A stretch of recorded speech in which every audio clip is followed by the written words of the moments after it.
Today on the Kickin' It Pod, I sit down with Ben Mackay, one of the most respected landscape photographers in the industry. And in this episode, we talk about what it really takes to grow after being in the creative space for over a decade. The discipline, the curiosity, and the standards that he refuses to drop. If I start compromising here, I'm compromising everywhere. Exactly. And next thing you know, no one's coming to me because my audience won't resonate at all. Ben opens up about why he won't take brand deals that don't align with his audience. I'm not willing to sacrifice my audience because I feel like they've trusted me for so long. They understand what I'm giving them, and I know if I give them this, I'm just taking advantage of them. And I've always hated that.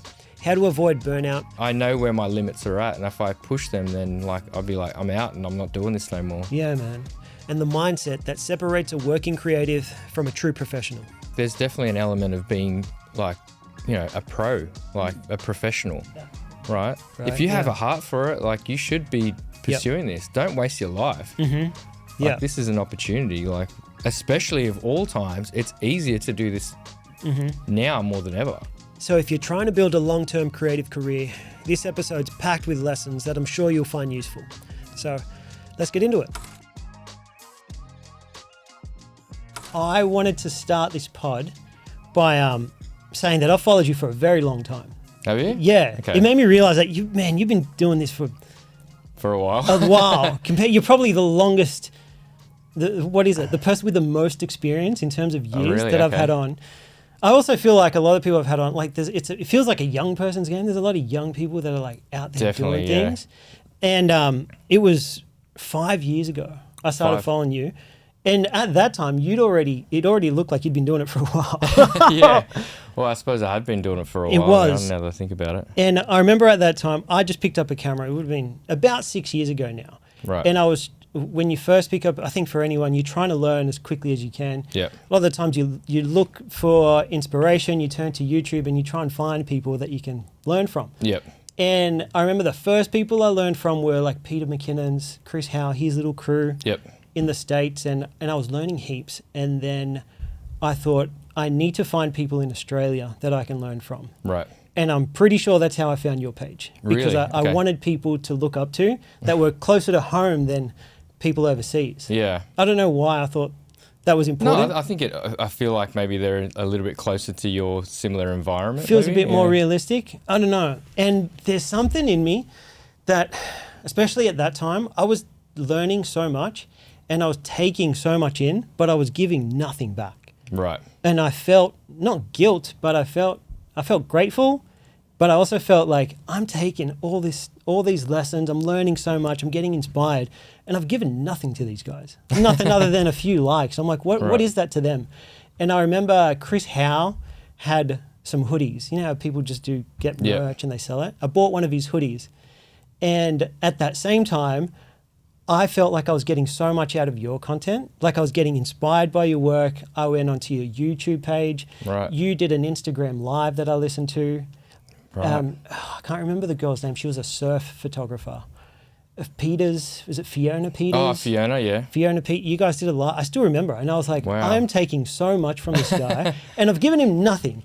And I was living at Maroubra Beach at the time, like right on the beach. I was living in heaven. I wish I'd never left that place. But I was a beach guy. I grew up at Maroubra Beach. Yeah. And I think that's probably what drew me to your work. Right. And then I bought one of your prints. Did you? Yes. Okay. I did. I had it up on my wall in that space. It fit perfectly because I was at the beach. It fit everything. And I bought it for that reason. One, I loved your work. Two, I had nothing on it was an empty apartment. Right. And I bought this print. And then when I bought it, I sent you a DM. And it was, oh my gosh, it was on the 18th of December, 2020. So it's literally almost 5 years ago. Okay. Yeah, and it's almost 5 years to the day, right? Almost 5 years to the day. And the message was, hey, Ben, your content's awesome, man. And as a photographer still in my early stages, you've been someone I've been inspired by from afar. I just ordered one of your prints. You've probably given me more advice than what this is worth. But I wanted to show support and thank you for putting out epic work that keeps me inspired and makes me want to be better. Dude, that is I don't remember this at all. Even when you... Such a long time ago. I probably should have scanned through the DMs as well, because that's where you reached out to me. I didn't even see it. Yeah. Wow. So for me, that was 5 years ago. Right. So 5 years Please later, tell me to I have you on responded. here. Did I You respond? did. Okay. You did. I was like, oh, crap. Oh shit! Yeah. Completely ignore that one. No. No, you did, man. And honestly, like I learned a lot of, especially in my early stages, whether it Right. was just being inspired by your work. Like I'm not a landscape guy, Yeah. but I saw your work. I was inspired by it. Your YouTube videos. I think you must have done something on gimbals, and I was looking for gimbals at the Yeah. time. I learned a lot I've from done that. a lot on gimbals. I don't do a lot on YouTube as well, so it's interesting that, like, because most people when they hear I do YouTube, they're like, oh, I'm so surprised. Also, because I only probably post once Yep. a year. So it's Yeah, not- exactly. The it's connection's not really often, there. Yeah. But at the time you did. So, man, a lot of what I learned back then was through finding people online, Yeah. being inspired and trying to find tutorials or any space where they're giving advice, like a podcast. I'll look to see if they've been on a pod, Yeah. just so I can like take it all in. I was a sponge. How did you first learn? I probably was a little bit similar.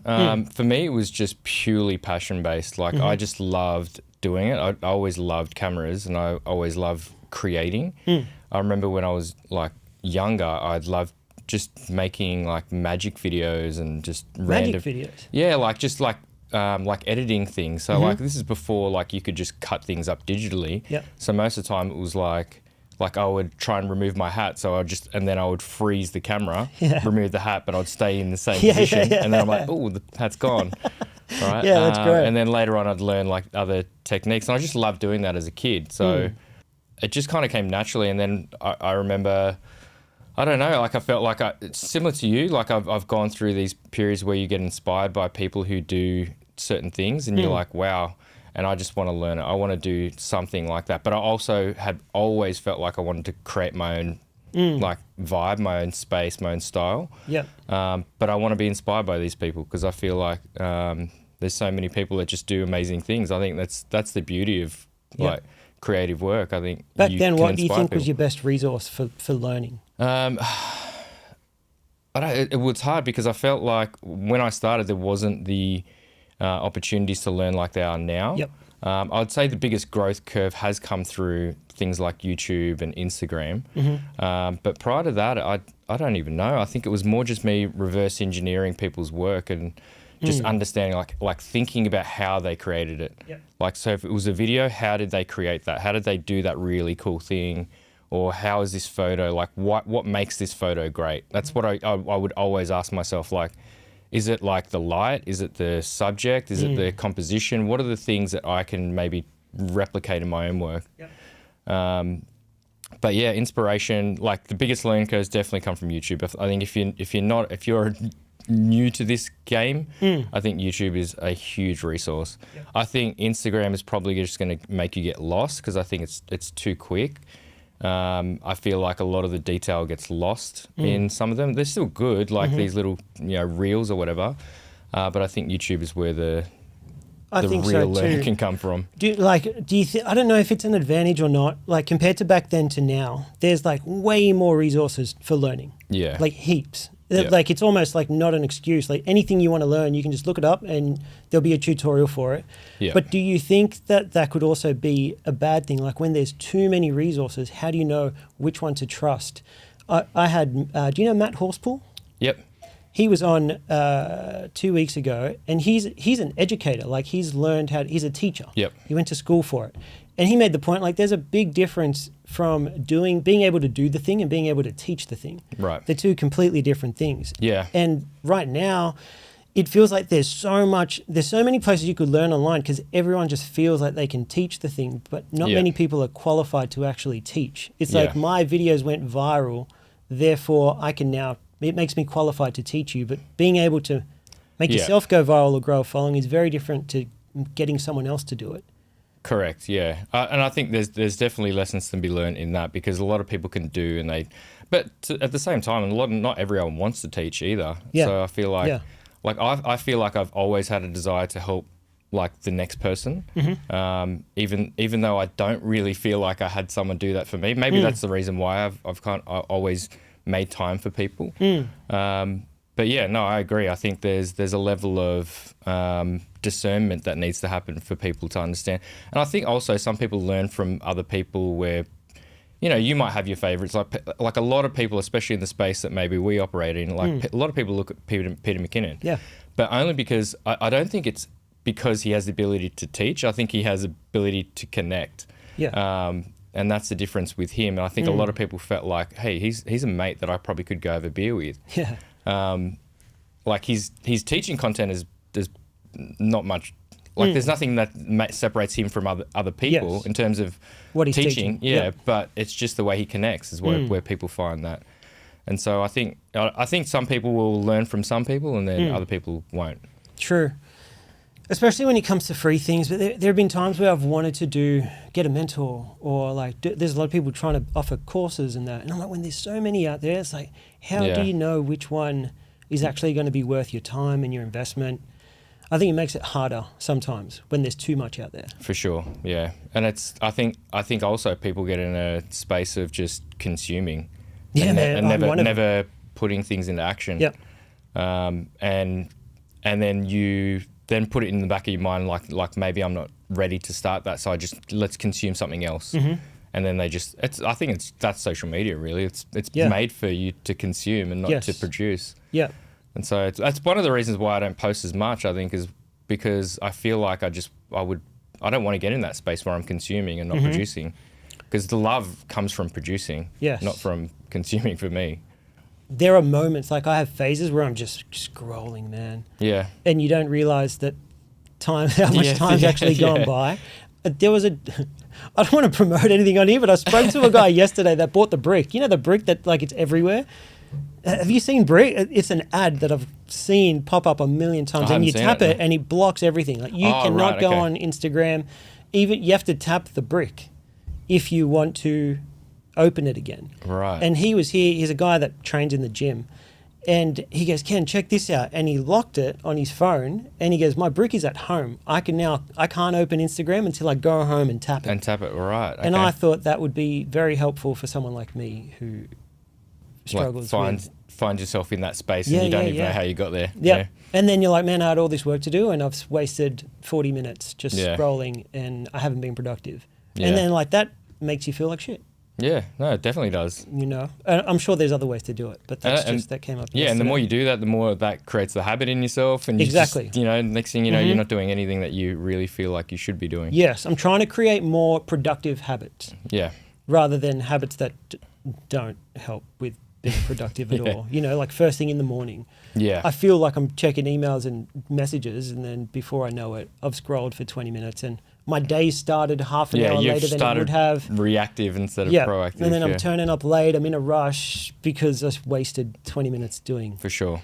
You know, and I'm trying to create better habits. So then when you were learning, you were trying to teach yourself new skills. Was there a point when you realized you were good? No, I don't think. I think there's probably a point where I accepted that I was probably better than a lot of people, but I still feel this now. I don't feel like I'm good, even though people tell me all the time. I feel like, and I know people will say like, "Oh, you're crazy," like or whatever, but that's how I want to stay that way too. Like I actually prefer to be in that space because I feel like there's still things to learn. I think if I get in a space where like I accept, like I do receive the compliments and I do love them and everything, but I'm also in the point where like I'm not finished yet. I'm still growing. Like I want more, and I still aspire to other people. And it's not even from, I think a lot of people put their metrics down to like how many people follow you. And for me, it's not that way at all, because I have friends that have like no followers and they're way better than me. But for me, it's always been like, I just want to be better. Like I feel like I haven't reached the space that where I want to be. And I feel like I don't think I ever will. And that's okay for me. You want to be in that space. Yeah, that's where I want to be. How about in the beginning though? Like there had to have been a sort of baseline where you kind of think a certain amount of people have to like this in order for me to make money out of it. Yeah, well, I think that was probably the real metric in terms of like me realizing, okay, I'm not just an amateur at this anymore, is when I'm getting paid. Yeah. And people are like actively seeking me for certain things. And And so I think that was probably the part where I'm like, okay, I'm good enough for this part for sure. Yeah. Like I don't want to discount saying like I'm not, like the work I'm producing isn't good Of at all. course. Like I'm naive. Like Yep. I know the things that I do are great. But at the same time, I'm like, yeah, it was definitely come down to when I started getting paid for things, when I'm like, okay, this is something I could do. Yeah. I feel like at the early stages, people, especially creatives, struggle to know when to start charging for their work. Yeah. And you could easily get taken advantage of in that period. Yeah. Because you don't know whether you're good or not, and you don't know what your work is actually worth in the beginning. For sure. Yeah. And, definitely. And when to start charging, if at all. You're exactly right. And you probably said that because I feel like you've probably been in I've that been space through it, yeah. where you've worked your butt off for something and you've done it maybe for free. And there is an element of that where everyone probably has to go through that apprenticeship where you do things for free or very little money before you realize, okay, enough of that now.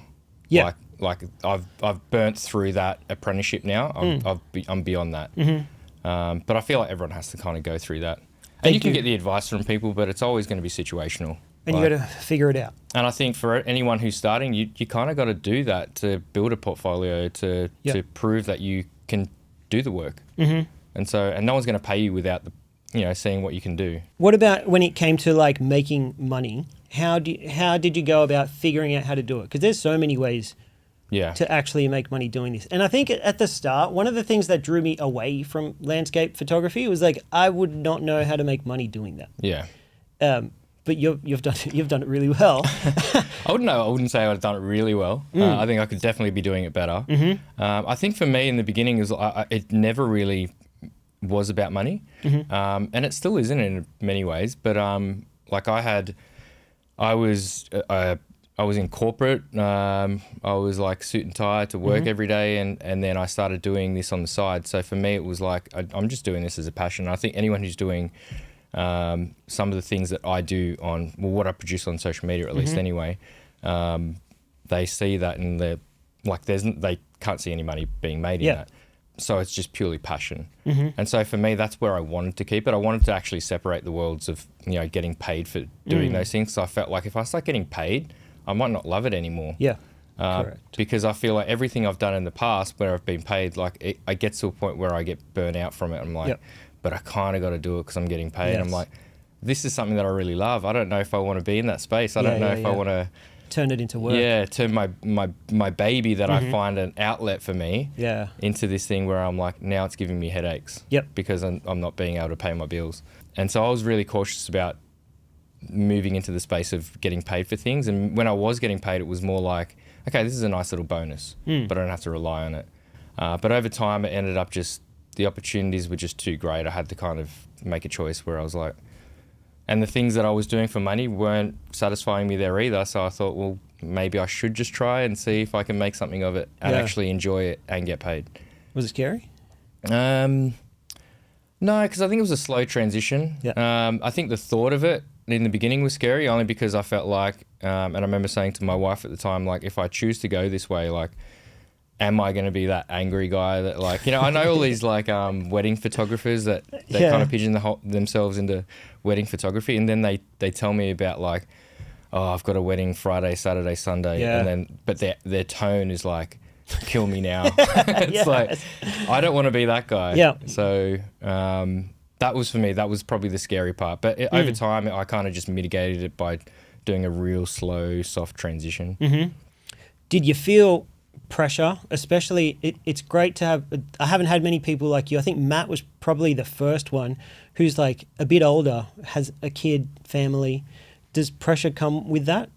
It does a little bit. It probably does now. Like back at the time, I was just like, I didn't even care. I was just like, I'll work this out. I'll figure it out. I think now that my kids are a little bit older and I think back on it, I'm like, maybe that was a bit reckless. Yeah, man. But I just had so much, like I feel like I had so much drive that I just knew I would just, like I would do whatever it took. Yeah. So, and I always knew that like if worst case scenarios, this is the thing I think people don't take into account enough is like, if you actually think about what is the worst case scenario, I just go back to what I was doing. I will find a job. Maybe the creative path won't work, but like what's going to kill me even more is if I don't give it a crack. I don't even see what could happen. And so for me, that's what I said to my wife as well. I'm like, my corporate job paid me a lot of money. And so worst case scenario, we have more money. Yeah, of course. So that's not a bad thing. By saying that, describing all that, I feel like most people are in that situation where they could go for it and then they could go back to their old job. But what holds them back is the embarrassment of failing publicly by trying something new and then realizing everyone that they've been doing this in front of online will then see them go back to their corporate job. Did that play on your mind? No, because I always felt like, and I still feel this way, I feel like people think people are watching them too much. Yeah. They don't care. Yeah, most people are too busy worried about their own problems. True. And so, I don't know, like I'd never really thought about that at all. Like, and before for me, it was like for such a long time, it was just a side hustle. And so if it went back to being a side hustle, I don't know. I don't care. I don't really care what other people think. Like, I think if that's the way you're going to be, you're going to be, a lot of your decisions during that are going to be driven by people's opinion then. Yes, correct. And so, I don't know. I think you've got to try your best to get out of that headspace for sure.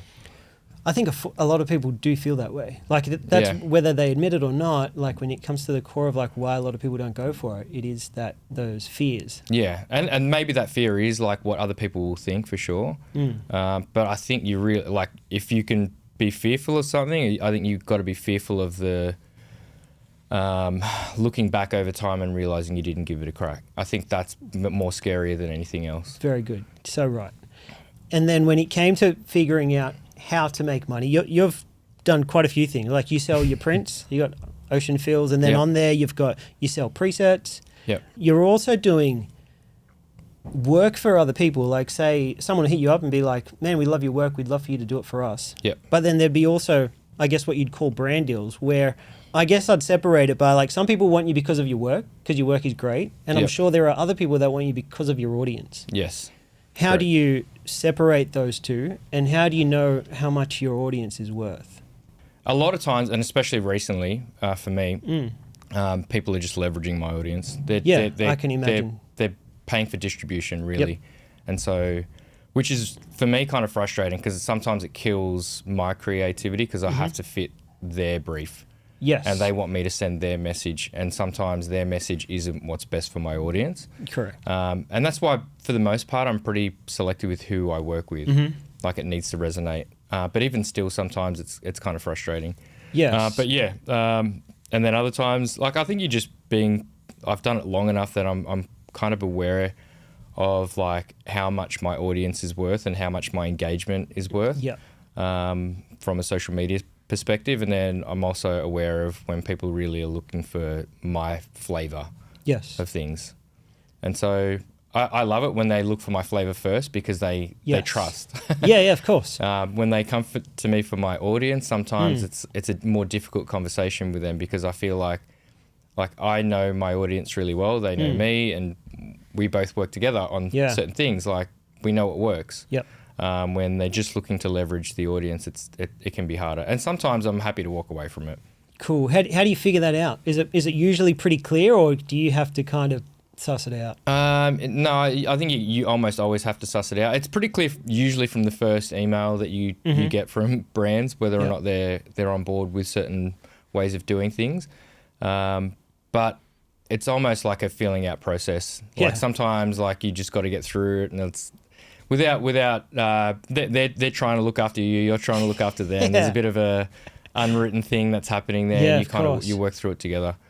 It's not easy. Sometimes it's like are there uncomfortable conversations that you have to have sometimes? There definitely are. Yeah, for sure. And sometimes it's almost relationship ending conversations. Yeah. Because it's like I can't work with you again like this because this does not resonate with me. Like I'm not willing to sacrifice my audience because I feel like they've trusted me for so long. They understand what I'm giving them, and I know if I give them this, I'm just taking advantage of them. And I've always hated that. Yes. I don't want to do it. I feel dirty doing it. So I don't. I literally don't do it. And you're right though. I followed you for a long time, so I know this. Yeah. When I started I know the feeling I'm going to get when you post something. It's very clear. Yeah. It feels intentional. I know I'm going there and I'm going to feel good, like calm, breath of fresh air, outdoors, waves. That's the feeling I get when you post something. Yep. And ever since I've subscribed to your page, you've never let me down. Like ever. I appreciate that. Do you know what I mean? I think it's important. And so when you say this, it makes sense. Like it'd be very easy to be swayed away from that when opportunities start getting presented to you. I can imagine when brands start hitting you up saying, hey, we'll pay you this, but it's not going to align. We just want your audience. That's right. Yeah. And a lot of times I'll always start with an open mind. Like if there's a brand that's a little bit, it's still in my space, but I feel like maybe their content does not resonate with how I would produce. Yep. I try to get creative. I try to convince them with ways where I feel like, hey, we can do something like really special here. And so I'm always open-minded to that. And if it doesn't work, it doesn't work. And I'm happy to walk away. Yeah. It's harder to walk away when the money gets bigger. Yeah, of course. But like at the same time, like this is how it works. Like if I start compromising here, I'm compromising everywhere. Exactly. And next thing you know, no one's coming to me because my audience won't resonate at all. Exactly. And then when you do accept these, say a brand deal, does it come with more pressure to perform? Yeah, it does in a way, but I know like social media is an interesting one. Anytime you do brand deals, they're always going to receive less engagement. Yeah. And there's, I think, a couple of reasons for that. I feel like people don't understand that sometimes like creators, they're doing this for, for the things that you love them for, they still have to produce these other things that maybe you love them less for if they're doing a brand deal. Yep. Because most audience will just be like, I can't consume the brand deal. They feel dirty about consuming it because it's like, this isn't what I'm expecting. And I'm always trying to produce very similar work, like whether it's brand deal or not. Yep. And I just feel like if, I know that it's not going to perform as well as it could. So my pressure is like, how do I find that? How do I find a space where it still can be just as good? Yes. And it makes it even more important to find brands that you actually align with, because then if you don't, it'll perform even worse. And you're almost looking out for them. No, for sure. Like if it doesn't align, it's not going to perform. And they're not going to get what they want. Yeah. It hurts both, right? Yeah. Did you ever take the time to figure out, or do you have it? I'm sure you do, but have an idea of who your audience actually is? My audience is probably split in two. I think it's other creatives who love my work or they're inspired by what I do, or it's just people who just straight up love my work and they're not creative at all. Yep. They just love that. Maybe and the thing is as well, like, and you mentioned it before, like what I try to do with my work is create a feeling. That's the first thing I'm looking for. Like the very first thing, I want an emotional response when people see any of my work. That's what I'm trying to tap into. And so that can resonate with a pretty wide group of people. Yes. But people who probably feel the same thing. There's definitely a whole bunch of people who would probably look at my work and go, I get nothing out of that. I feel nothing. Yep. There's no response that's happening there. And that's okay. That's okay too. It's not for them. So exactly. Yeah. I was trying to figure it out too, because I was thinking, I try to do that with everyone, because I try to do it with my own work as well. And I was like, you'd get a lot of, like, I'm a creative, and that's what drew me to you. So I was like, he'd probably got a lot of photographers, a lot of people that, aspire to do the same type of work. But then at the same time, there's probably people that are just not creative at all. They just love your work. Like, they love the outdoors. They love the feeling they get when they see your work. But understanding who your audience is also gives you leverage when you're negotiating with brands as well, right? Big time. Yeah, for sure. And that's one of the beautiful things, I feel like, because it is a majority female, and they sit in an age group which is like highly targeted by a lot of brands, and I love that, because I feel like, okay, I've got opportunities to leverage some of this audience to make money so I can keep doing this longer term. Exactly, yeah. And then I can hopefully give this, this majority of the portion of people who follow me things that they actually want to see and they want to, feel. So it kind of works both ways. I think it's so important to go through this process, because it gives you more leverage when, like, not just brands, but clients, everything. Because when you start speaking that way and be like, no, I know my audience and I know what they want, I know who they are, they start taking you more seriously as well, rather than like not just saying, I've got 100,000 followers. Yeah, no, that's right. Yeah, knowing who they are for sure is I think everyone should understand, like, if this is what you want to do and what you're doing, like understanding all those metrics, super important. Yeah. And I was listening to Matt, because I do know Matt. I was listening to your podcast before because I thought, oh, I'll listen, see what, because he's not that active on social media anymore. He used to be super active. He stopped. He said he was super active, and in his mind, he thought, all I need is 20,000. I don't know how he came up with a number, but he's like, once I hit 20,000, there's no difference if it's 20 or 30 or 100. So once it hit 20, I just stopped. Yeah. And that's what he thought. And he's like, that's enough for someone to go on my page and take me seriously. And that's definitely one of the annoying parts about it, is because credibility is often given with how many followers you have, when it's not true at all. Like, I think it's just people who maybe have worked out the algorithm a little bit better than the other person. Yep. That's probably more what it reflects. Mm-hmm. But for the majority of people, they look at the following and they count credibility and how good they are. Yeah. When it's not quite there. It can be. It can be. Yeah, it can be a pretty good metric, but for the most part, it's not. I think there's people with millions of followers that aren't anywhere near as good as people with, say, 100,000 followers. Yes. It's just they have found a way to... They found a way to play the game, I guess. Or just connect to a bigger audience, to just reach the audience better. Mm-hmm. And then that audience ends up being really broad, don't you think? Which then makes it harder to value your audience, right? Yeah. Like you could have 100,000 followers, but if it's very broad and it's kind of a bit all over the place, it's hard to negotiate anything with any brand or sell anything because you don't know.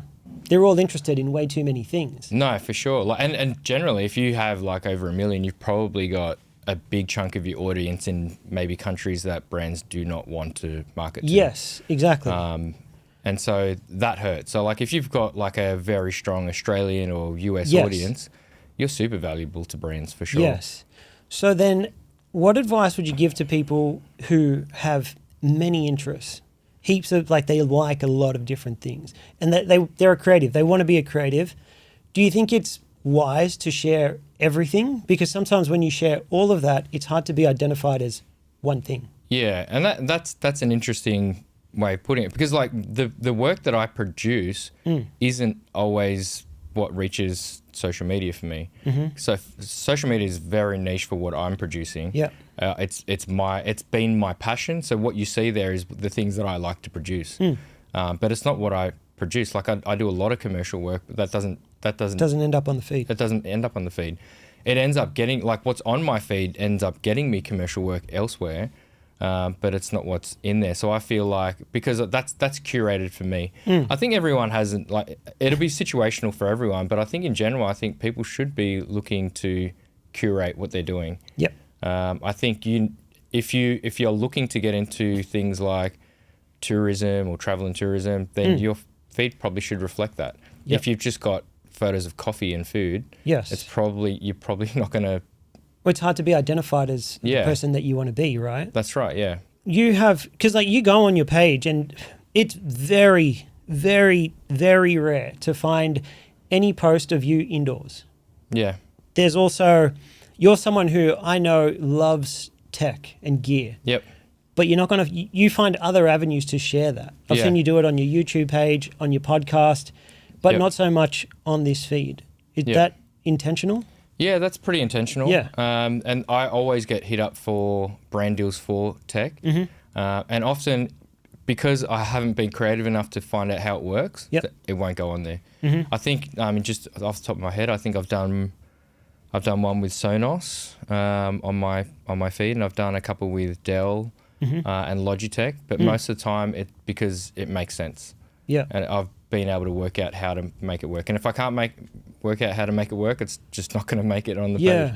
Yeah. And I just have to decline the opportunity, which can suck. But at the same time, it's like, it's not a hard decision for me to make, because I'm just like, it doesn't work. But do you hold it, like, I've heard you talk about like camera gear, like you love it. I love it. Like you really, really do. I do, yeah. But you're not on your feed talking about I'm not. The latest camera gear. It's also because I feel like, I think there is an audience of mine that does do that, but I'm alienating the rest that just really love the work I produce. And I feel like it's almost a reason for them not to follow. Like, to be honest, if I talk about it too much, I feel like I'm really separating them. And I don't want to do that, because the work that I produce is something that I really love doing, and I want people to see it and feel it.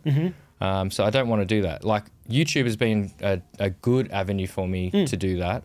And there are now that like there's shorts on YouTube. There's now an opportunity for me to maybe produce some more tech related, or maybe even teach on there a little bit more. But yeah, I'm pretty selective with what I put out. I hear a lot of people kind of debate this a lot in the creative space in terms of like creating for yourself and creating for the audience. Yeah. How have you found that balance? Like, it sounds like a lot of this is like understanding what your audience wants and giving them that. Yeah, I think, well, it's also what I want to produce too. Yeah. So it's working both ways, and this is why I feel like I've been able to do it for so long. Yeah. Because what I'm producing it's me. It's who I am, and then it's also the other people who receive it on the other end. And so I don't want to give them something they don't want, but at the same time, I'm just producing what I want to produce. So it kind of works that way. I feel like if anyone starts to bend away from who they are, you're on a ticking clock. Yeah. You'll like if anyone feels like they're getting burnt out by doing those things, it's because you're trying to be someone else. Yes. So I don't know. I feel like that is a harder thing to do for a long time. And so whereas the stuff that I'm doing, I'm going to do it forever because this is what I love. Yeah. I keep hearing that over and over again with people that I've had on. Yeah. The guys that have been able to do it like all the time, every day, and like not experience burnout, it's because they genuinely love it. Yeah. Like they're doing what they actually love. Yeah. And then it literally is that. You start bending away from that, and every now and then it's probably okay.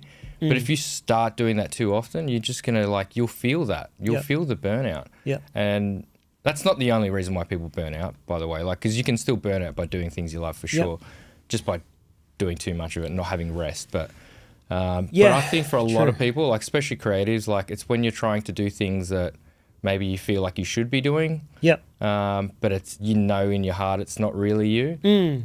You're gonna get burnt out. I think so too, especially because I think it's not everything. Like I could love being a creative, but there are also other things that are just as important to me, like relationships, family, rest, like you said, health. And you could do what you love, which is like taking photos. But if you're doing it at the expense of those other things, that could lead to burnout too, because you're not looking after those other things. For sure, yeah, definitely. Especially for someone like you with family, wife, all these other things. Like I'm sure you would need to prioritize that time as well. Yeah, no, for sure. Yeah, and there's and those things don't often live on social media. Yeah. For me, anyway. Yeah. And that's a space that I'm also curating away from public eye, and so I feel like for me it's worked. Like what I do I don't treat my Instagram as me. It's more just my work. I do, like you'll see a little bit sometimes in stories. Like the last couple of years now, I've got back into working out, and so there's a little bit of that in my stories now. But outside of that, it's pretty much just the work that I produce, and I'm happy for it to be that way, for me anyway. Do you ever put pressure on yourself? Like say when you started gaining momentum on socials, was there pressure to like keep posting, and say today a video doesn't perform as well as you'd have hoped? Yeah. Does it give you, how do you react to that? It's not great, like in terms of when it doesn't work, but I've always not attached my identity to my work. Yeah. It's always been separate. And if it doesn't work, it's just like, it's one of those things where I feel like it just didn't resonate. And it's not, I don't internalize that and feel like, what have I done wrong? Like, or, what am I doing? Like, I just don't care because, and to be honest, it goes back to me just producing the things that I love. And so if other people don't like it, I'm okay with that. I probably hate it more when it's brand related because I feel like maybe I've let the brand down a little bit. And maybe my audience at the same time, because if they're not receiving it well, then I'm like, this helps nobody. It hasn't helped me. It hasn't yet helped nobody. But outside of that, for my own personal stuff, I don't take it too seriously because that's what I'm producing is me. It's not really. Yeah. I mean, I'll always love for people to find it like a space for them. They're like, they resonate too. Yeah. But if they don't, it's not the end of the world. And true. Do you ever find it confusing? For some reason, I've been listening to heaps of podcasts with music artists lately. Yeah. And I can't remember who it was. Maybe it was that Olivia Dean chick who's like super. Anyway, someone was on there, and I've heard this many times, where they say that the song that blew up for them, they didn't even like. Yeah. They're like, I didn't even like that song, and Big that's time. the one Yeah. that blew up. And then the one that I loved just didn't do as well. Yeah. And they get kind of confused by that, and they're like, now I've got to perform this song that I hate over and over again.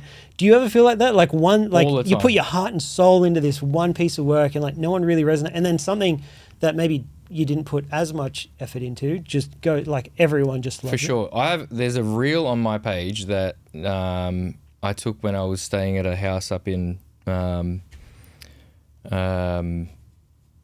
Bay, and I put it on my stories because I didn't feel like it was anywhere near good enough for like to sit permanently on my feed. Yeah. And the story itself just blew up. Like in my stories. Oh, I'm the like, Instagram story. in the story. So like from my usual views that I would get on there, it went like 10 times as much. Yeah, wow. And I was like, this is weird. And so I'm like, all right, let's just post it as a reel just to see what happens. Yeah. And I think it's got like over 12 million views Wow. now. And so, but for me, I was like, this doesn't make any sense. Yeah. This is nothing that resonates with me at all. But somehow it just went crazy. And so I'm like, and I'm happy that it does. Yep. But it doesn't resonate as much with me as it did with other people. And that's happened through, and I've spoken about it a lot with some of my old photos for sure. Some of the photos I don't understand. And then when I go back and reanalyze it, I'm like, wow, like, okay, I'm starting to understand it a little bit more now, but at the time I had no idea. Yeah. Are you paying any attention to things like, I look at a lot of these guys who talk about branding, how to make your content reach more people, I guess, and they're talking about hooks and visual hooks, text. Do you think about these things? Yes and no. I think I shoot for a YouTube channel, so we talk about it all the time. Yeah, okay. So there's definitely, I'm definitely in that world. For my own personal, maybe not so much. Yeah. I definitely treat my personal stuff as just like art. Yep. And maybe when it comes to brand deals, I'm probably thinking about it a little bit more. Yeah. Just because I want to be successful for them. Yep. But yeah, outside of that, it doesn't look like on your personal page, it doesn't look like you're leaning into that compared to some other people where it's very obvious. Yeah, for sure. They're like flicking the phone and throwing things at you. They're trying to make a quick, snappy transition to get your attention. Yep. I definitely think about it, but I'm treating it like at arm's length. Yep. For my own personal stuff because it's just like I just want to do what I want to do. Yeah. I don't really care too much. Like at the same time as well, like I think once you find a space and then like a lot of my things, like it's just one shot, like one drone shot, one single. Yeah, this is what I mean. It's very different to what most people are trying to do to break the algorithm. Yeah, and it's weird because I have had people reach out to me and they're like, and it's just, I hate this. I hate talking about it, like with people when they say like, I'll have one blow up and it will go, a million views or something. And then I have some of my friends reach out to me and they'll say something like, I've got to do something like that. And I'm like, no, you don't. Like you're only saying that because mine has been successful. Yes. Where for me, I couldn't care less if it did or didn't get successful. Like I care more that it did. Yeah. But it doesn't bother me that it doesn't. And I'm not overanalyzing it to the point where like, why did his go viral? Maybe I need to do that. Yeah. Because I'm like, well, now I'm just catering. I'm someone else now. I'm not me. Well, that's how it starts, right? You start deviating away from what you truly want to be making. It starts with those little decisions. Yeah, it's not inspiration anymore. Yeah. And that's where I always want to be inspired by other people, but it's not inspiration anymore for that. It's now you're looking for approval in other ways. Like you're trying to satisfy an identity that's not you. Yep. And I don't feel comfortable with that. I've always felt like no, like, and at the same time, like, if my following went away tomorrow, it wouldn't bother me. Whereas I feel like there's a lot of people out there that would feel like if they have a reasonable following, maybe they've worked for a long time to get over 10K or something like that, and if it went away, it would absolutely destroy them. Yes, I think so too. And so for me, I'm like, I've never been that way. I don't care. Like I care that people choose to follow me for sure, and I love that, and it's super humbling. But if like Instagram did something and someone stole my account, I'd just start again and I'll do the same thing. And be okay with it. I'd be okay with it. I mean, I think the thing that would hurt is maybe I wouldn't maybe get those brand deals anymore. So that'd sting a bit. I'd have to find a way to pay my mortgage. Yeah. But outside of that, it wouldn't bother me too much. I think it's hard. I think because I think some people use the views and the followers as their metric for success. Yeah. And they want to know that I love this, but I want to know that everyone else loves it too. And their only way of measuring that is the views and the followers and the engagement. When a lot of the times I don't think that's the case. No, for sure. And don't get me wrong, I love looking at the analytics and Yeah. everything. I don't, for me anyway, I don't let it influence a lot of the things that I do. But you said earlier there are people with like really small followings, I guess, that you've admitted are way better than you. Yeah. But how are they measuring it? If they don't have the followers, like how do they know? Yeah. Do you know what I mean? No, I think you do need a certain measure that can keep you motivated, for sure, like if there's success there. And sometimes it's just the wins are less amplified, right? So maybe it's your baseline. Yeah. If you've had 100 likes on something else and then you get 200, then you can feel like you're doing the right thing. Maybe, right? But at the same time, I feel like measuring on like views and likes and followers are metrics that are like outside of your control. Correct. And you're also being critiqued by people who aren't in this space. Matt, again, like I'll bring him up again. One of his ways of like doing this his way, he'd enter photography competitions. Yep. Because then he was like, now I'm being critiqued by people who are actually in this space, who look at photos all the time. Yeah. The feedback I'm getting is a lot more genuine, and I can listen to this rather than an algorithm who's feeding this to who knows who, and the feedback I'm getting is by people that aren't in this space or know that much about photography in the first place. Yeah. And I think maybe not that example exactly, but finding ways where like you're in more control of the feedback that you're getting rather than the views, which you don't have much control over most of the time. Yeah, that's fair. I think, I mean, at the same time, I feel like you do have a little bit of control over that. Maybe the feedback part isn't like you're not getting the direct feedback in terms of like, oh, I would have composed it this way or whatever. But I think you can get that indirect feedback by, for the most part, like, the algorithm's probably going to own you at certain points where you feel like, okay, that was good and it just didn't reach.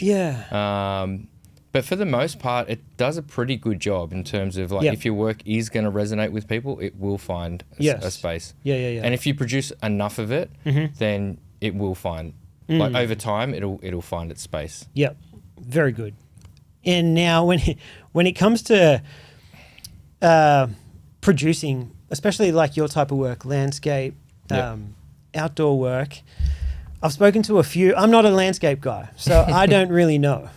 But from talking to people who have, do you know Mitch Burns? I had Mitch Burns on recently. He's like I don't know him. I've heard of him, yeah. Yeah, he travels around Australia and he's very much a landscape photographer, but he wants a gallery one day. And he's like, when I shoot, I'm trying to get gallery shots. Like that's what I'm going for. I have this standard. I know what I want in my head. And he's very specific. And after chatting to him and a few other people, I've tried to like figure out like what it would take to create a great landscape shot. Yeah. And I think it's a combination of a lot of things. Like one, I think is technical skills, like knowing your camera, understanding the technical side of it, knowledge of the weather. I've heard you talk about knowing like the swells and the wind. Yep. He said the same thing. Where's the sun going to be? Patience. I think it needs a lot of patience. Yep. A little bit of luck. And especially from him, I think the most important thing that I got from him was that he was very stubborn. He would go back to the same spot over and over and over again until he got the shot that he wanted. Right. And I think that's what to me anyway, from speaking to people, that's like the separator from like a good photographer to a great photographer. Yeah. What do you think about this? I would agree with all of those. Yeah. I would add, for me sometimes though, probably, I would say almost all of my very best photos came outside of that preparation. Really? And it was just inspiration in the moment. I'd see it, I'd know it, and I'd capture it. Yep. And I'd like it. And I always have felt like, and I've always said this. I felt like anytime I've spoken about this, I'm like, you need to leave space for that inspiration. I feel like if you're dead set going in with just like a single shot, I think it's great. I think that's still good. But if you are only tunnel visioned on that, then sometimes you'll miss other moments. Yeah, true. And so it's one of the reasons why I really have loved drone photography, because I might have 2 or 3 photos in mind when I take off. Yeah. But when I'm in the air, you see things differently. Yeah. You see things that maybe So you didn't spot, and you're like, hang on a second, there's a little bit of inspiration here. And you have the ability to chase it down. Whereas sometimes when you're on the ground, you're set up, you've got a tripod, you're locked into a certain location. For me to get around the corner and do something else is going to require another hour of setup and prep or whatever it might be. Whereas the drone, I can see it and I'll be like, okay, well, I'm just going to go that, but I'll come back to this. Yep. And you can do that. I have always felt like, if you can give yourself an opportunity, like be prepared. I think the best prepared you can be is going to give you the best opportunity. Yeah. But outside of that, sometimes inspiration's gonna be there, and if you don't have your eyes open for it, you might miss it.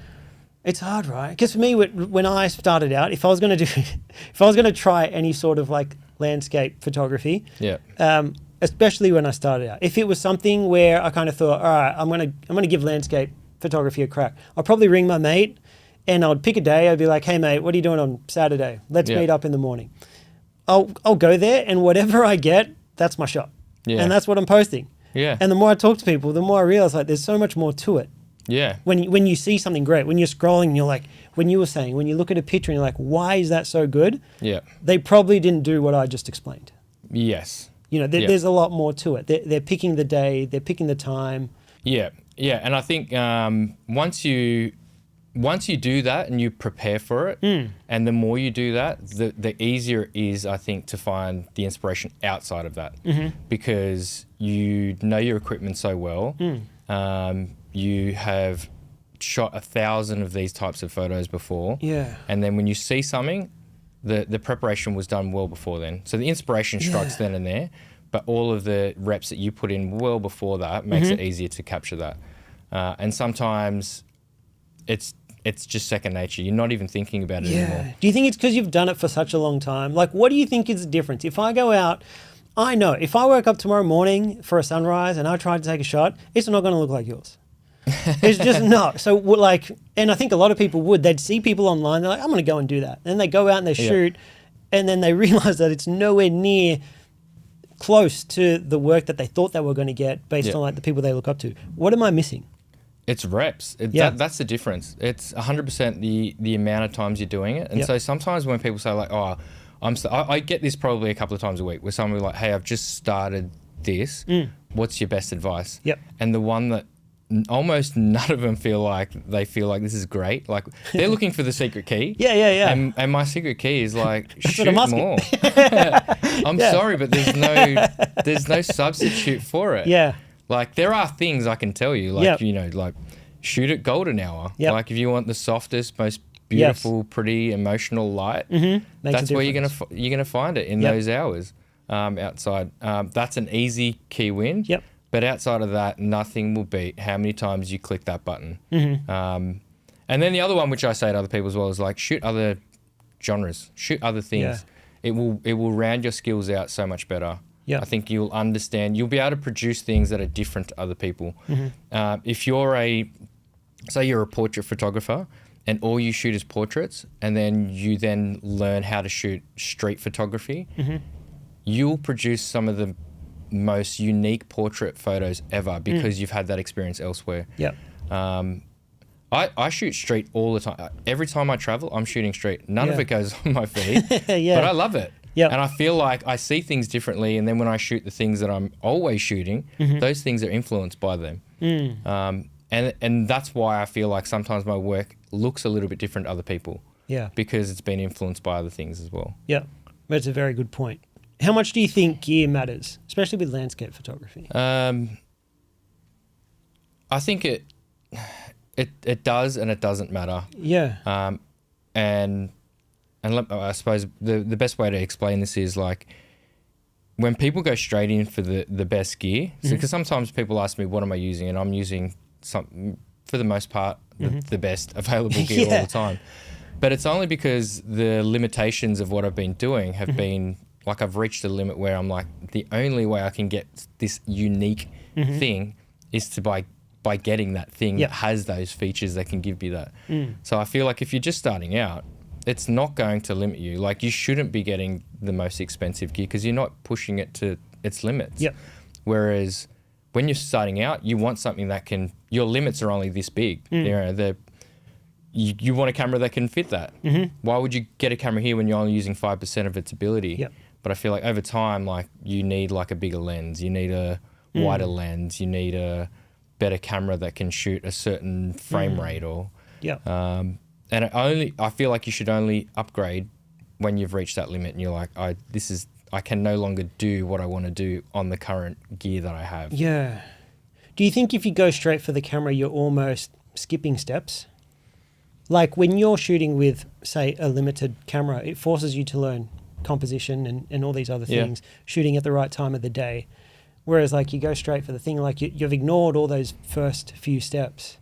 Yeah, I think it can be that way. I think it's the type of person. There's definitely people you can go straight for the most expensive thing, and all of those steps can be learned along the way. I think being limited is not a bad thing for sure. I think, like, I shot manual focus for the first 2 years because a lot of the lenses I had didn't even have an autofocus option. And so I felt like, for me, like, that was actually a really good learning curve for me. To be able to shoot manual focus for photography and for videography was massive. And I look back at that time that I had that limitation, I'm like, that was so valuable. Because now that people, like, cameras these days are so good with their autofocus. And then if you ever reach an issue where that autofocus is not going to nail it for you in that moment and you need to switch, if you don't have the skills on manual, it could be really... it could be a really painful experience. But also, I think by learning certain those things, like, my autofocus skills are so much better as well. Like, I'll be able to understand how to use the autofocus better because I'm so well versed in manual focus. And that, I think that applies for a whole bunch of different features and parts of a camera, or even the way you compose things, or especially when you're shooting outdoors, it's very unpredictable. And what I found especially with photographers, the more I talk to them, the more they talk about, like, the great photographers are the ones who can produce consistently. And a lot of the time it's because they have the experience and they know their gear. Like, the lighting could be off, something could go wrong, the autofocus may not work, but I have the experience to still get a consistent shot. And that's what makes someone great. It's very easy to get a bunch of fluke shots. We can all get a fluke shot that looks amazing. Especially if it's landscape, if you can go and just have a killer sunrise. Exactly. And then people are like, whoa, that's incredible. When, but it's like, can you repeat it, right? Can you do it again? Can you do it on a grey day? Like, how can you find the inspiration on one of those days where the weather's terrible and it's just bucketing down rain? For sure. And I think that's what makes the great photographers, the ones that you really look up to. And I think those ones are because they've done it for so long that they shoot every day, not when it's fair weather. They're shooting when things are bad. They're shooting they're shooting in all sorts of different environments, and they're still looking, they're still trying, they're searching, they're hungry for. So rounding out all of those skills just makes it so much easier, for sure. Do you have to challenge yourself to do new things, like, especially when you've got something that works so well? You've got everyone knows. You've got a very consistent identity and a personal brand. Do you have to force yourself to go outside of that to learn new things, or how does it work? Yeah, I suppose so. It's not, sometimes it's not even like a proactive decision, because sometimes, like right now, I feel like I haven't shot for myself a lot lately. I feel like I've been shooting for a lot of other people. And I'm feeling that internal battle where I feel like, okay, I'm missing that. I really need to do something about that. But at the same time, I feel like you should always have goals that you strive for. Like Mitch said, he's looking at shooting for gallery. That's also something that I've wanted to do. Like, I would love to open up a gallery in Kiama. It's something that I've been looking at for the last 2 years and understanding what kind of space I want, like what kind of work do I want sitting in there, and how do I want to... You were telling me it was really hard. And even just the logistics of like running a business like that. Like I've been running it online for, I don't know, maybe that's probably close to 10 years as well, actually. Wow. The prints. Yep. And so I feel like, how do I translate that into a gallery? Like I'd love to do that. Maybe offer a space where people can come. Because people email me all the time, like, where can I go see your work? And I'm like, it's online. It's the only place. You know? Send them a link. Yeah. And so, yeah, I'd love to do that. And that's something that I can strive for, and I can learn I mean, for when I first got into it, learning how to print and how to... Yeah, man. Did that take a long time? I think it did. I think it's still taking a long time for me. Like, I feel like I don't do it as well as a lot of other people. Yeah. That's a whole skill on its own, right? Like, it's big a lot time, to learn. yeah. Yeah, it's a lot to learn, and I feel like... But I also feel like people take it almost too seriously sometimes. Like, they get a little bit snobbish with how it's done. Like, it has to be done this way. I'm like, oh, that's not acceptable to print. And I just feel like... I think people are overthinking it. I think people think that... Like, the average person buying a print is... They're not... Like, they don't care. They don't care if it was printed a certain way or on a certain paper or anything. That's on the artist that's putting the pressure on themselves that way. And so sometimes, like, I try to not treat that too seriously as well. Like, I don't feel like I'm gonna... it's also because it's overwhelming. I think you can go down a rabbit hole quite easily. There's so many different ways to do it, right? Yeah. When for me, sometimes, like, I just want it printed. I want it to look beautiful. Yeah. And if that meets those two things and someone else is enjoying it, that's okay for me. Over time, I still want to get better, and I have got better, and I'm learning new things all the time. But I don't also take it too seriously either. Yeah. Sometimes I feel like there's too many options. When I go to buy prints, I'm just like, I don't know any of these. And I've got to pick out of all of them. And I just want their work on my wall. That's literally all I want. And you're going through all the options, and it's hard to... And then by doing that, I'm like, man, imagine being the guy on the other end trying to organize all this. Yeah. That's why for me, I only offered like 2 frames. Yep. And...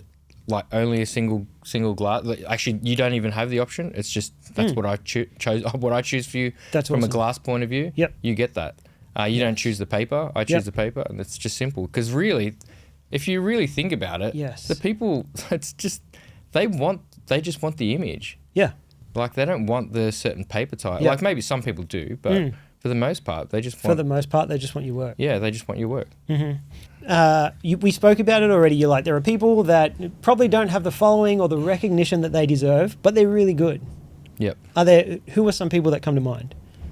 Ooh, I feel like I need to scroll my phone and have a look. I want to give more light to people that are... Let's do it. Because I want to. I feel like a lot of the time, you are right. There's so many...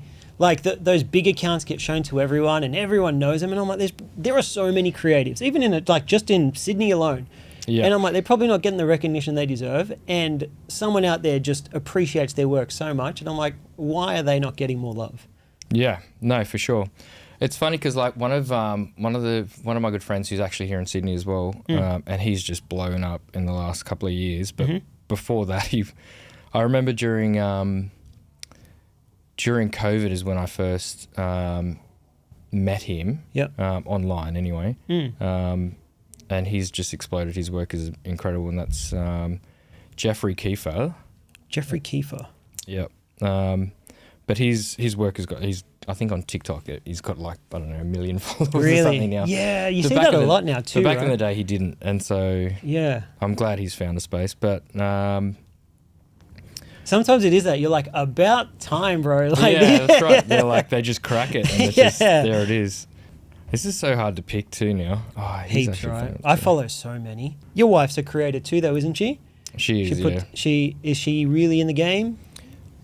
She's probably dropped off a little bit recently because she's just got other priorities that she's doing. But she's always. Does that help? I think it does. Like just from an understanding of the space. Yeah, I think it works that way. And we used to run a business together where we would create for small business. Yeah, cool. And so I would do their media, and then she would do their posting. That's sick. Was that fun? It was a lot of fun, actually. Yeah. I feel like it would be. Yeah, that was a lot of fun because then we just have like retainer clients that would just go in there, and we'd just go in there and would be the social media team. Yeah. I feel like that would be so much fun. I've been with my girlfriend for 2 years now, and she's in fashion, but she works like a 9 to 5. She loves her job. Yeah. She's a designer. She does heaps of. She's been doing it forever. But there's crossover. There's a lot of crossover, so we both like understand each other's world. Yeah. But at the same time, I think about things like that, and I'm like, it'd be cool to do work together. Well, I feel like and we've worked together. I mean, even a lot of the work I do, she's always involved, and so, and if you look at my feed, she's featuring. She is. You know, if I'm doing a brand deal, Do you pitch that to brand? You're like, we're a package deal. Like we come together. Yeah, quite often. Yeah, like, that's I'm shooting one at the moment for a drone company, and they specifically requested her. No way. Yeah. That's awesome. Yeah, it happens all the time. And then like we did some work for a core down in Adelaide, same thing. Wow. So they've requested that too. Yeah, that's so, and it's so much fun. Like it's what we love. Yeah. So they know what they're getting. We've worked with a whole bunch of different hotel brands which kind of see that our content, and they're like, you know, we love this look and feel. We love, and it's also because like we're a mixed race couple, and even our kids are involved sometimes. Like when we produce I've seen for, that helps because they fit to a wider demographic. Yeah, true. They'd love that. Yeah, so it makes a lot of sense. How much of your work these days is like inbound compared to outbound? Like, are you reaching out to brands and looking for work, and how much of it's coming to you? Most of it's coming to me, which is like, I'm super fortunate for that. Yes. Because I don't think that's usual. No, I don't think so. And so, but at the same time as well, like I just because I also have a lot of other income streams, I just feel like I'm okay with that one being that way. Whereas I know I could probably just put all my eggs in that basket and just go outbound and just fully seek it. Yep. And then I could cut things off, like all the freelance work that I do away. Yes. But I've got a nice balance now. I feel like the freelance clients that I have are great. I love to work with them. I'm not really looking to add to that. Yeah. I love selling my prints and then doing the brand work. And do you enjoy having a mix of things to do, or are there certain things that you feel like you have to do? Freelance has always felt like I've had to do. Yeah. But I mean, it's like I've got a space now where I'm just kind of happy with what I've got, which is good. Yeah. Because in the past, I felt like I've had to take freelance opportunities. And so sometimes I'm like, I just don't want to do that project. Most of the time, like, and I've said this also in the past, where like I feel like if it's an opportunity that I haven't shot before, I'm usually way more interested. You're open to it. Yeah. Just because the things that I've done before, they don't fulfill me creatively. Yeah. And so if someone has a super interesting, unique project that they need shot, I'm so down for that. If I haven't done it, then I want to do it. Especially at this, like once you've been doing it for so long, you want to be doing new things. Yeah, like I feel like I want to be challenged in that way. Yeah. I feel like I get the most fulfillment out of them. Yeah.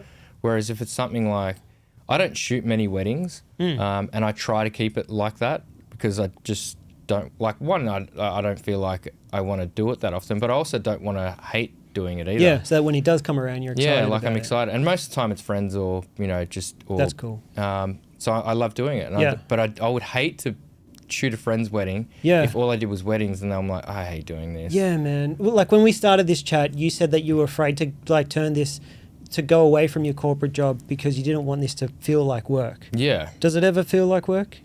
It does sometimes when I haven't balanced it with my own work. Then, like right now, that's how it feels like for me. Yeah. Like I feel a little bit burnt out at the moment because I've done so much brand work recently. How do you balance that out? I got to shoot for myself. Yeah. Yeah. I gotta find, like, I gotta get away and travel. But is that getting rid of client work? Because you might be adding on to more. For sure. Right? Yeah. So sometimes, like right now, I'm not taking any more brand work. Yep. Like until the new year. Yep. Because just to give yourself a break. I have to. Yep. Yeah. And it sometimes sucks because it's like, this is a really good opportunity. Yes. And if they can't postpone, like if I'm saying, listen, I can take it in February, and they can't accept that, then it's like, it sucks. But I'm like, if I take it now, I might not do this anymore. So like I know where my limits are at, and if I push them, then like I'll be like, I'm out and I'm not doing this no more. Yeah, man. Like I'll go back to doing a corporate job or something else. Yeah. And I don't want to do that. Yeah, you need to be very protect it. self-aware. Yeah, protect your space. Yeah. One of the things that I don't know if we spoke about it before we started, but I've always, like, I have many I want to do lots of things, and I'm doing heaps of things, and I always thought that was good. you know, I've got a lot going on. Like this pod, which I love doing, Yep. is one of the things, but it takes up a lot of time. I've got client work. I've got people that hire this space out. I built a photography studio just because, well, I had people working for me and they were coming to my apartment. And I was like, well, this isn't very professional. Yeah. I need them to, you know, Yeah. it just didn't, it felt wrong. I was like, I want them to come to a space that, you know, they look forward to and just looks more, you know, I want people to respect it. Yeah. So a I little bit of built credibility. a photography studio because I thought mad. And then that turned into like running events there. And it sounds cool to be doing all these things. Yeah. But, and this has been over the last year and it's cost me a fortune. But then I look at this and I also look at other people. Like when I have clients that I work for, they're all business owners. So I look at what they're all doing as well. And I like try and figure it out. And what I found is like, it's cool to be doing all these things. And like, I'm doing them all well, but I'm not doing any of them great. Right. And the people that do something really well, they're only doing that one thing. Like, and especially it's like knowing who to compare yourself to. Like, say I wanted this podcast to be great and I look at another podcast and I compare myself to them. They may only be doing that. Yep. And not studio event and all this other stuff. What advice would you give me? I actually don't mind what you're doing because I also feel like you would have probably worked out one, and maybe you are in that process. You got to know what you love. Yeah. And if you feel like there's things that you haven't quite found yet, then maybe you do have to explore. You got to keep doing those. Maybe I'll probably be a little bit cautious on how much money you're spending. That'd be the only advice. Problem. Yeah. Big problem.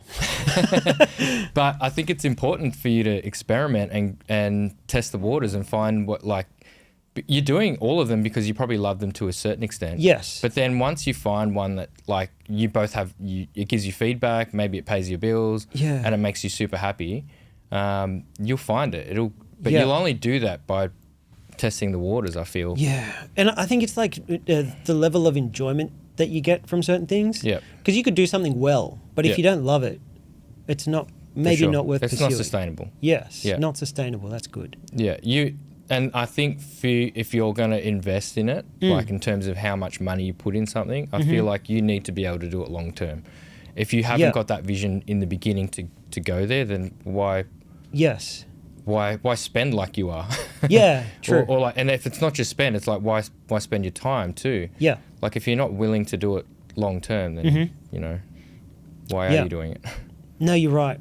And I also feel this is all just like me doing that. And as I go, I have thoughts and I try and figure it out. Yep. But I also think like when you show that if I decide to just do the one thing or two things, it shows that I'm taking it seriously too. And when you take something seriously, other people will take you seriously too. Yep. Rather than just doing it every now and then. Yep. Or if you're doing many things, like, surely this isn't that serious to him because he's doing all these other things with his time. Yeah. Do you Jack think? of all, master of none. Yeah, right? that.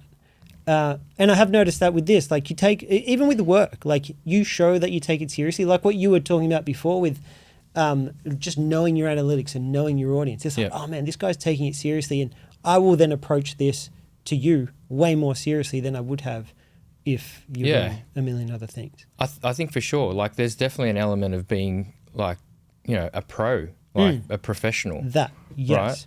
And I think it's just hard because like when you start, like it is the hardest part for anyone, getting started and finding the momentum. Like moving the ball in the beginning is like, it's hard. Yeah. And knowing what path is going to move the ball the fastest or the most efficient. Yeah. And I think you do all these things because you're not sure which one is the right path. So you like try and do all of them because you don't want to question whether the other path would have probably been better if you took this one. For sure. And that's hard because you're almost never going to find that momentum in any of them. Yes. Until you really give it a long, hard crack. Yeah. And so it's tough. And like some people get lucky and they find a little bit of feedback early on, like they find success and that allows them to feel like, okay, this is something fun. Yeah. And when you get a little bit of success, then it feels like, okay, I'm going in the right direction. Yeah, that. And when you don't get that, that's hard. Persistence is hard when you're not getting good feedback. Yes, correct. But I think if you love it, sometimes it doesn't matter as much. You can just keep doing it because you're doing it for yourself. That's how I did it, because I got into it, I did it for myself, and I found success when it didn't matter. It wasn't for me like a question of whether or not I would keep going, because I loved it at the time and I was getting my bills paid elsewhere. And so that just allowed me to just keep doing it for the love of it and nothing else. For people who really want to pursue it as like a career, that can be a little bit more difficult. And sometimes it's a little bit of a balancing act before you can pull the trigger on anything, because you can't be unwise with, especially if you're a little bit older and you've got a family and mortgage and all those things. If you're young, man, you should 100%, you should be going for it for sure. Like, there is no reason why you can't. You're living at home with mum and dad. Man, go nuts. Like, it's hard to realize that at the time though, right? You hear all those young boys that like they think they're old and they're running out of time. It's like, you have no idea. I think I look at it two ways when people say like, you got this all the time in the world. I'm like, you got all the time in the world, but you got to make use of that time too. Like, you got to, don't waste that time, because next thing you know, you'll be, in your 30s or your 40s or whenever. Like, I didn't turn into a professional creative until I was 34 or 35. And so that's like me too. I think for most people, that's pretty late in the game. And especially to be like flip-flopping on a career. Like, I was doing sales and marketing, and then now I'm, scary. I'm not doing any of that. I mean, I am doing that just in a different way. True. But it's definitely not the usual. Whereas I feel like when you're younger, you can go through 5 or 6 different jobs in the first couple of years. Because I went through the same thing, I try and tell these guys the same thing. I was 35. 35. I was a personal trainer for 15 years. I gave up all this time. Huge investment, right? You built so much there. Like, I had a huge career. Like, most people would have looked back and go, "What are you doing?" This is what most people like dream. And so. And I loved what I was doing as well, which made it even harder. I just knew it wasn't fulfilling the certain things that I always wanted to do. And the fear of not trying it would have been worse. The last 2 years for me was like, I should have quit my job 5 years earlier. I should have got into this way earlier. I felt like I was just too scared, and I just didn't. I'm like, what am I doing now? I got 2 young girls. That too, right? I'm going through that now, because I'm 39. It's scaring the shit out of me. I'm turning 40. But then I'm like, this is when like getting married, having kids, all these, I'm like, they have to happen like soon. And then I'm like, I need to be doing all these things before all that happens. It's almost like I'm putting pressure on myself for no reason. But I feel it. I think like good pressure sometimes can be good. Like, forces you. If it's not, if it's just paralyzing you, then that's it's not doing that. But I just feel it. And I think that's good. Sometimes like you need a little bit of motivation from those things, but at the same time, I feel like people, like, the timelines are run so differently. People compare too much. Like, I mean, people can look at me and go like, oh, I just want to do what you do. I didn't start this until so late. Like, I've got these guys that are like 17, 18 looking for advice, and they're like, they don't understand. I just want to do what you're doing. I'm like, dude, I didn't start this, and I was twice your age when I started this. True, literally. So, it's not, and I don't think like that. I think people, if they're in their 50s or 60s, whatever, you can always do this. You can still do it, right? If you have a heart for it, like, you should be pursuing this. Don't waste your life. Like, this is an opportunity, like, especially of all times, it's easier to do this now more than ever. True.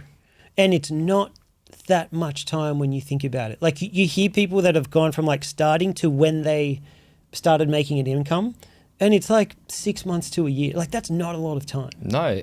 If you look at, like, there's all these business owners out there that have become creators. Because they see the opportunity to make money, and they're making money for their business, but that's the same thing for creators. If you want to be a creator and you want to do something like that, you can create that business and do it in a very short period of time. I think so. I think 6 to 12 months is not a long time when you put it into perspective. Yeah, for sure. Right. Well, I feel like I need to have someone right back there to tell me to stop, because if it was up to me, I'd just, keep asking you questions all day. So I feel like this has been fantastic. Like I said at the start, I really appreciate like this episode more than any before. because of the long timeline, and you're definitely the longest person I've been looking up to. That I've had on, and man, I appreciate your time. I appreciate you making the time. You're from Kiama, man. To me, I always feel like, man, I'm having more and more people that like travel a bit to get here, and I feel the pressure. I'm just like, they're giving up their time. They're coming all the way out. I really want to make it worth their while. I want them to know how grateful I am. So I really am. And thanks for everything you've given me over the last 5 years. No, thank you, man. Like, from you, like, purchasing my print, like... Yeah, man. You know, such a long time ago. Yeah. Like, and even reaching out and saying that, like, what you read to me before, like, I love hearing things like that. It annoys me because I don't remember it. I'm sure you get a lot of them, man. I don't get it all the time, but when I do, like, it's just... It is really special. And it really puts perspective in things. Yeah. So, like... And I didn't see that, and it kind of shows me where your heart is as well. And I feel like for you, like... You know, if this is something that you really want to do, like I think like having that heart and even just chatting with you now, I feel like there's definitely some, you know, big future ahead for you as well. Thank you. And as much as you might feel like the time is, or, you know, the clock is ticking and things like that, like I feel like you're going to work that out. Yeah, I feel like it's coming around. And I know now, I mean, very little for me, but it feels weird because sometimes you're going and you're going and you're going. This pod I've done for a year and a half now, getting up to 50 episodes, like a lot of time, a lot of effort. Sometimes it feels like it's going nowhere. Yeah. But there have been many times. It's so weird when you get I got one last week where someone's just man, it's like, dude, I listened to the episode you had with, who was it? Oh, with Chester. Yep. It's like, I listened to the episode you had with Chester. I love it. So glad I found you. Guest selection's been awesome. And I'm like, holy shit, like people listen to it. And that's happened more and more over the last 6 months. And sometimes I'm like, you don't get any engagement or comment. You're like, well, what's going on here? But then you get those real ones, and it makes you want to keep going. And sometimes people don't. And I realize that too. There are, outside of you, like back then, I think now, there are so many people that I follow and really look up to. And I've never left a comment, never sent them a message. And I've just appreciated them but bad. Like if they sell something, I'm buying it. You know, like I watch every YouTube video from beginning to end. I'm so invested. And I'm like, I've never let them know. It's funny you say that because like I feel like from my perspective it's never like I don't expect it either. Like it's just fully appreciated. It's never expected. It's like from my perspective I'm like just for someone just to follow is like that's awesome. Yeah. You know, if they've never purchased a print or bought anything from me, that's complete. I'm not expecting that at all. And so even for you to just reach out and say something is like so much more than anyone else has done. And so for you to feel like you're indebted by that. I really was, man. I felt bad. That's not normal. Like that's the normal of people who are just like, they're just consuming. I don't know. I tell you what, also at the time I was looking for, and it's all coming back. I was trying to look for courses and mentors. I paid for a mentor. Thousands. Really? Yeah. Wow. Okay. It was like $3,500. Yeah. And I was like, I'm paying these people and I'm getting just as much from you and I'm not paying you anything. And I think it was that. It was messing with my head. Yeah. It's funny you say it because like people always say to me, you're going to, put a course out or do something like that. And I'm like, because honestly, it's not even about like, okay, where's an opportunity I can make money? Yeah. It's more about like, I really love seeing people win. Like I really love being able to show something and then watching someone use it and take off. Yeah. And so like, I haven't got round to doing anything because I feel like where is that space for me? I've thought about running workshops, like especially now down where I live. I'm like, it'd be great to do something down here. But I am going to be doing something next year. You totally should. You'd kill that space. Yeah, man. I've got some things that I really want to do because I feel like it's going to help a lot of people. It's going to help a big, wide variety of people. And it gives me something to focus on too. Like I feel like it'll give me something that I'm like, I need something like this. Yeah. I feel like you've definitely got the experience. You were helping me 5 years ago. Like imagine now. Yeah. You've got, and a lot of times that people don't realize how much they have to offer. I do feel that way sometimes as well. Like I feel like, am I in a space where I feel like I could be comfortable sharing what I know, and how can I make it work? Like how do I, how do I be the best for them? Yep. So yeah, I've been working on things. So next year, I look forward to it. Yeah. Yeah, look forward to it. Thanks again. Appreciate you. Legend. Thanks, Ben.